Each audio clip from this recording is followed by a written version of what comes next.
Now, for Doctor Who fans of a certain age, the news that a previously lost episode from the 1970s has not only been found but restored to full colour is something to cause a frisson of excitement. Robin Gibson has been down to Dover Castle, where Mind of Evil was largely set, in the company of one of the stars of the show, Katie Manning, otherwise known as Doctor Who's assistant Jo Grant. Jon Pertwee was the first of the Doctors to be shown in colour, and maybe that accounts for his flamboyant outfits. But most people at the time were still watching monochrome TVs when the Mind of Evil was first broadcast in 1971. Somehow the colour copies were junked, but they've been brought back to life. They had these black and white episodes, but by some extraordinary alchemy, they managed to find that for 5 out of the 6 episodes, the colour information, even though it was black and white film, was recorded onto the film, onto the picture in a series of tiny little dots.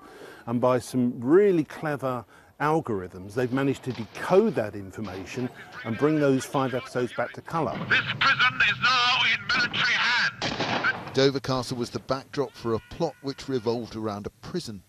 With no real prison willing to open their doors to the film crew, Dover was the ideal stand-in. Hello, Brigadier. Jo Grant here. Over. It's quite comforting to realise the castle really hasn't changed very much since that episode of Doctor Who was filmed here more than 40 years ago.